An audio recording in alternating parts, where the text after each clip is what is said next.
class, Mrs. G and I would like to read to you our first story. Since we're focusing on germs today, we're going to read A Bad Case of Stripes. Okay.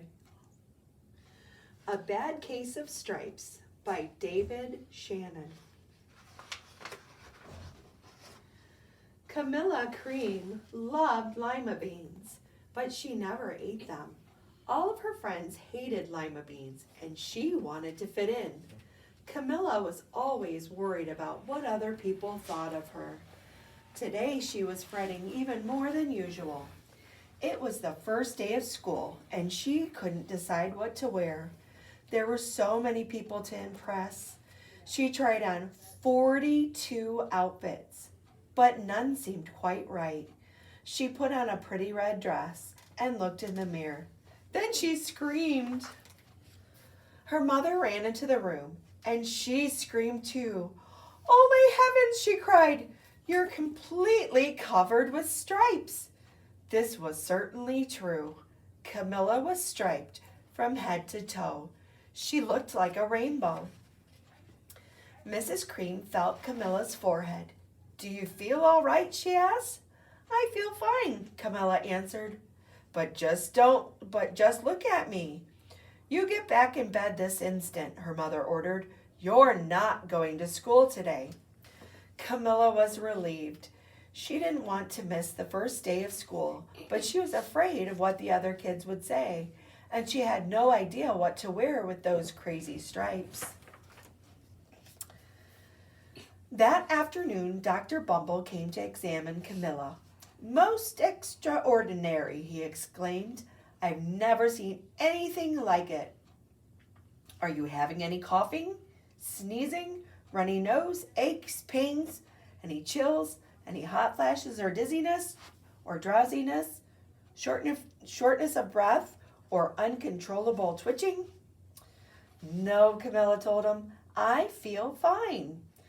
"Well then," Dr. Bumble said, turning to Mrs. Cream, "I don't see any reason why she shouldn't go to school tomorrow. Here's some ointment that should help clear up those stripes in a few days. If it doesn't, you know where to reach me."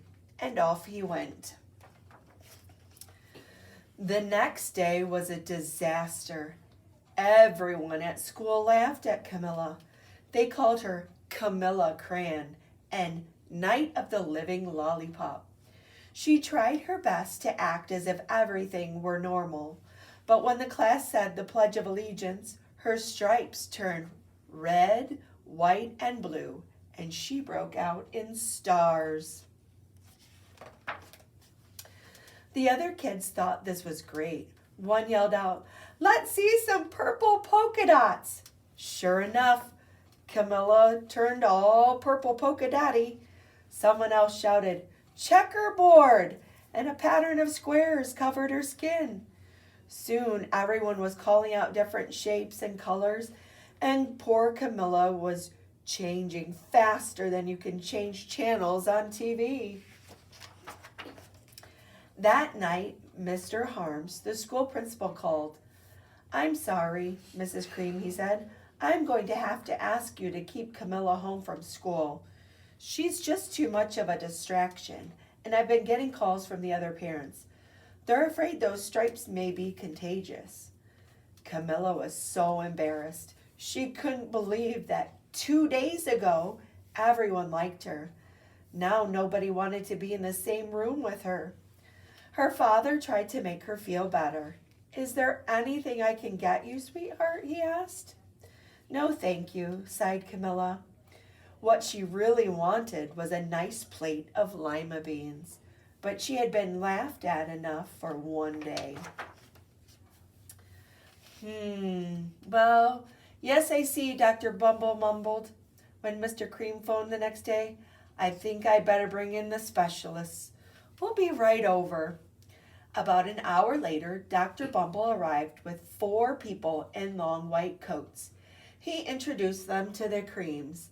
"This is Dr. Grupp, this is Dr. Sponge, Dr. Cricket, and Dr. Young." Then the specialists went to work on Camilla. They squeezed and jabbed and tapped and tested. It was very uncomfortable. Well, it's not the mumps, concluded Dr. Grop. Or the measles, said Dr. Sponge. Definitely not chicken pox, put in Dr. Cricket. Or sunburn, said Dr. Young. Try these, said the specialist. They each handed her a bottle filled with different colored pills. Take one of each before bed, said Dr. Grop. Then they filed out the front door, followed by Dr. Bumble. That night, Camilla took her medicine. It was awful. When she woke up the next morning, she did feel different. But when she got dressed, her clothes didn't fit right. She looked in the mirror, and there, staring back at her, was a giant, multicolored pill with her face on it. Dr. Bumble rushed over as soon as Mrs. Cream called, but this time, instead of the specialists, he brought the experts. Dr. Gourd and Mr. Mellon were the finest scientific minds in the land. Once again, Camilla was poked and prodded, looked at and listened to. The experts wrote down lots of numbers. Then they huddled together and whispered. Dr. Gourd finally spoke. It might be a virus, he announced with authority. Suddenly, fuzzy little virus balls appeared all over Camilla.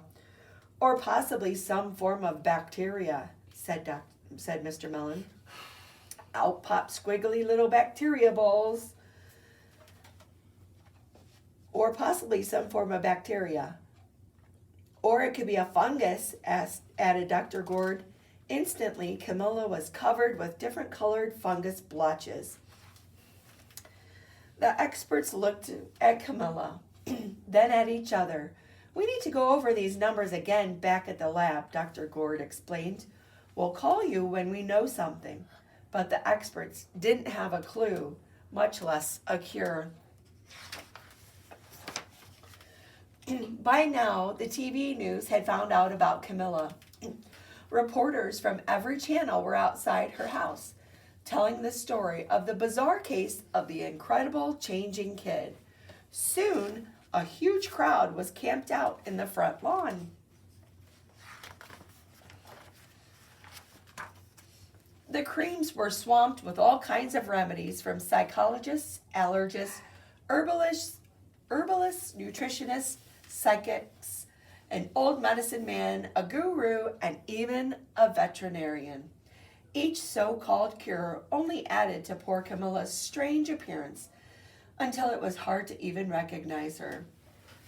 She sprouted roots and berries and crystals and feathers and a furry long tail, but nothing worked. One day, a woman who called herself an environmental therapist claimed she could cure Camilla. Close your eyes, she said. Breathe deeply and become one with your room. I wish you hadn't said that, Camilla groaned. Slowly, she started to melt into the walls of her room. Her bed became her mouth, her nose was a dresser, and 2 paintings were her eyes. The therapist screamed and ran from the house. What are we going to do? Cried Mrs. Cream. It just keeps getting worse and worse, she began to sob. At that moment, Mr. Cream heard a quiet little knock at the front door. He opened it, and there stood an old woman who was just as plump and sweet as a strawberry. Excuse me, she said brightly, but I think I can help. She went into Camilla's room and looked around. My goodness, she said with a shake of her head. What we have here is a bad case of stripes.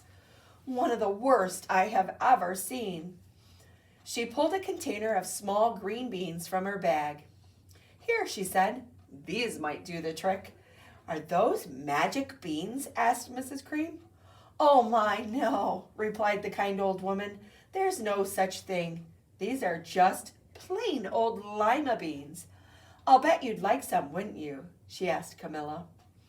Camilla wanted a big heaping plate full of lima beans more than just about anything, but she was still afraid to admit it.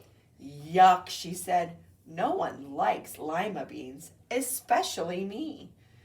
Oh dear, the old woman said sadly. I guess I was wrong about you. She put the beans back in her bag and started toward the door. Camilla watched the old woman walk away. Those beans would taste so good, and being laughed at for eating them was nothing compared to what she'd been going through. She finally couldn't stand it. Wait, she cried. The truth is, I really love lima beans. I thought so, the old woman said with a smile. She took a handful of beans and popped them into Camilla's mouth. Said Camilla. Suddenly, the branches, feathers, and squiggly tails began to disappear. Then the whole room swirled around. When it stopped, there stood Camilla, and everything was back to normal. I'm cured, she shouted. Yes, said the old woman. I knew the real you was in there somewhere.